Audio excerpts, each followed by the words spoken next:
Jared pulling FroKnowsPhoto.com, and I'm here with a rapid fire critique, which is sponsored by two people. It's Adorama Picks and it's Alan's camera. But enough with that. Let's dive right into this and see who the photographer is. It is G.W. Mills, who's a 16-year-old photographer in the South. He sent this in. Anybody who would like to send in their 10 best photos, make sure they're your best of the best of the best with honors, sir. You can send them to FroKnowsPhoto@gmail.com with the subject line Adorama Picks Rapid Fire Critique. So he sent in 10 images, and I'm going to go through them right now. So the first shot taken with a 35mm 1.8 on a Nikon D5000.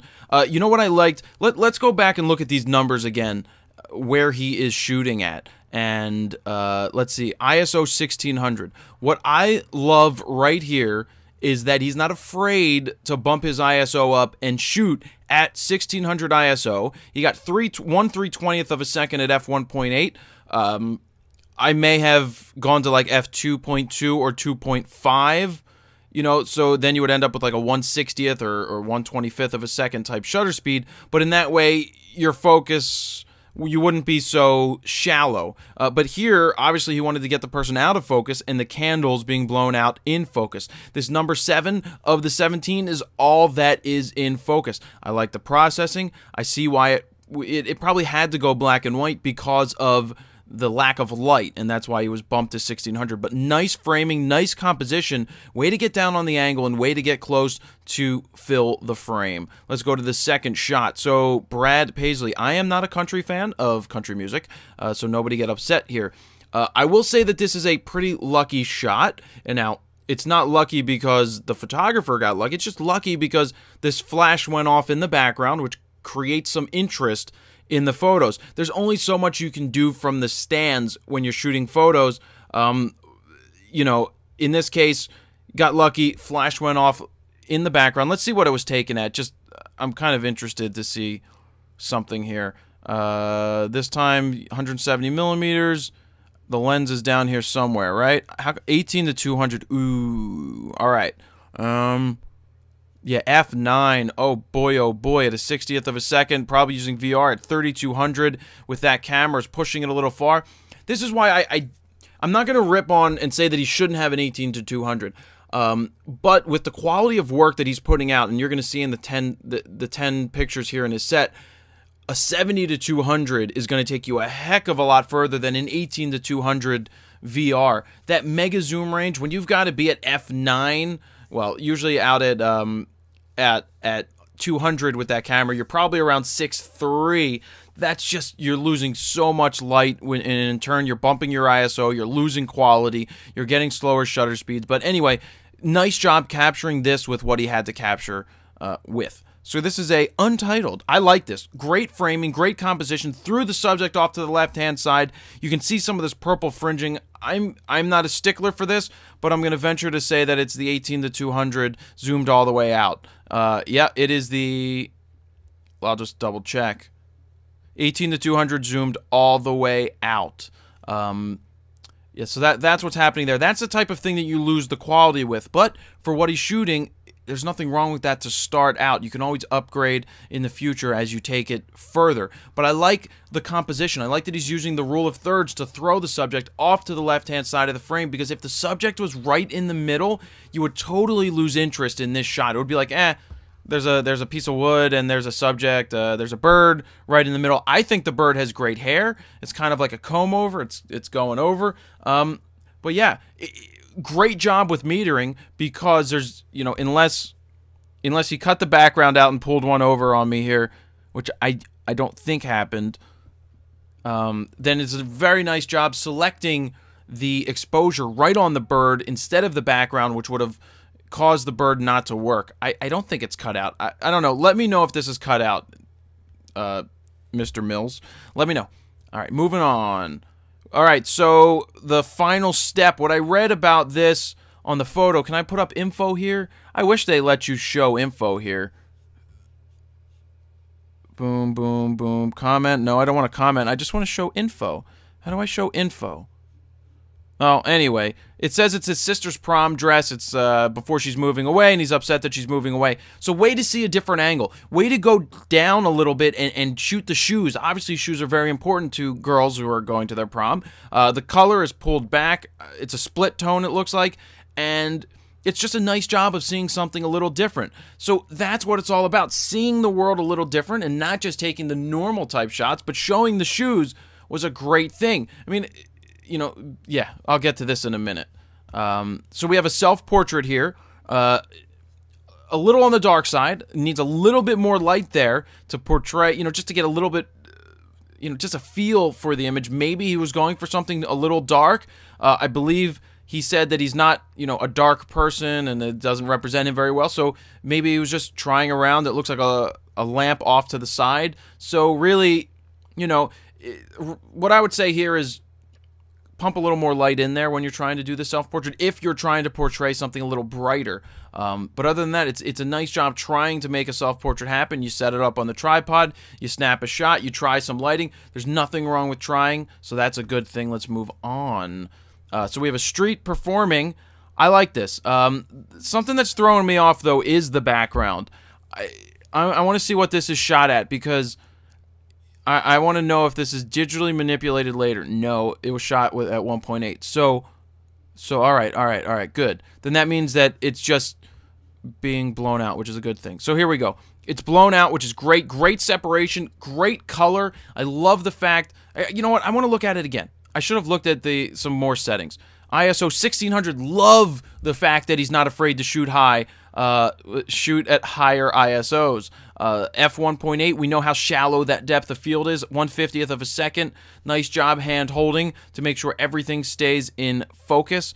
And also, you know, it's hard to tell with flicker sometimes how sharp it is. But again, here's something I like to say. Don't always shoot at 1.8 because it's so narrow, shallow depth of field. I would possibly go to 2.2, 2.5, 2.8, somewhere in that range, just so that you can get a little bit more leeway with your focus. But nice job, nice colors. I love that the background's out of focus and you've got people smiling, paying attention, and it's a great street scene. Moving on to the next one. This is his sister. Now, this is an interesting thing. I'm sure it's a little awkward to shoot your 17-year-old, photograph your 17-year-old sister making out with some guy. But anyway, that's what it said in the comment. I know I read the comments earlier, so that's what it said. But really nice job here with working with the backlight. Way to just get your exposure right, because if he was shooting any other way, then probably either not even spot manual, just if he wasn't in manual. I think he's in manual. We're gonna go look before I put my foot in my mouth. 1/3200th of a second. Ooh, that leads me to believe exposure manual, and he's had spot metering on. So there we go. So what we're looking at here, it looks like he used the recovery slider a little bit in Lightroom. That's why you can see some of this hazy stuff over here. But you know, it's very difficult to shoot with the sun as the background. But he did a great job here, just spilling around over the one guy's shoulder just a little bit. Really nice job, and nice job switching into manual to get your exposure right. This one doesn't quite work out. It's either really, really cropped, or it's just off. It's not in focus. It's not sharp. There's some blur going on here, and some rule of thumbs here. You could pan with your subject, follow them through so that maybe it focus on the face, but as you're moving, you're panning. That's what when you go like this, and then you shoot at one point, and then the background may streak, but the subject at some point may be in focus. Generally, you can do that at a slower shutter speed, but as long as you pan and follow your subject, you have a better opportunity of keeping them in focus, but the background's going to start to do some kind of blurring. So yeah, just work on that. That looks like a fun little scooter thing to work with. I would probably love to try it. It's like a training scooter. It's like a training scooter. It has 2 wheels on the front. All right, so he is shooting senior portraits. Now, yeah, you can do some damage with a camera. This is a good way to take photographs of girls, and I'm sure it doesn't hurt that he has a sister because she has friends, and you can always photograph them. But nice job taking the girl into the trees, wherever it is, and nice job posing, nice job framing. The only thing I would say here is try not to be so uber-duper tight. close to the hands. Maybe, you know, maybe have her do something else with the hands, go horizontal or something. But this frame does work. Nice color, nice contrast, really nice on the face. Great job, actually. I mean, this is just nice separation from the background. Let's look at what lens. Is it a 50 again? Let's see. It is the 50 again. Shooting at 2.5, so he bumped it up a little bit. When you're shooting flat on, you don't have to worry as much about the depth being shallow. But if she's turned to the side, then obviously it's harder to get things in focus. But straight on, you have a better chance to do it. So nice job there. Again, let's see. Where were we shooting? ISO 5. I love the fact that he's playing with all different ISOs to get the shutter speeds he needs and the frame that he wants. So great job right here. Great, you know. There's so many people to photograph, especially if you're young and you go to school. There's so many people that want to have their pictures taken, and you just have such an in. You'll be like, listen, do you want a new Facebook profile picture? I guarantee you this person at some point used this photo for their Facebook profile picture.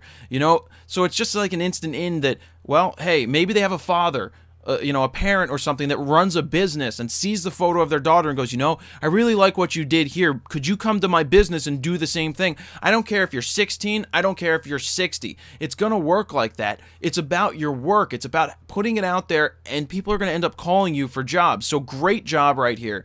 Let's move on to the next one, which so happens to be the last one. It's another senior portrait.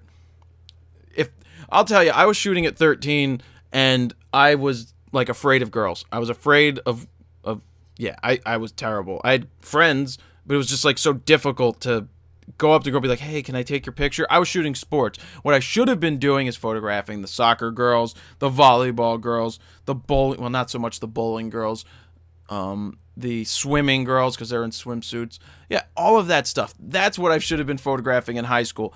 Now, let's look at this. Is this sharp or not, or is it focused in on her lips? Venture to say 50 again, but 1.8? Yep, 1.8. This is what we're talking about. We're talking about when you're at 1.8, you're going to possibly miss your focus if she moves or if you move. I'm just going to get closer here.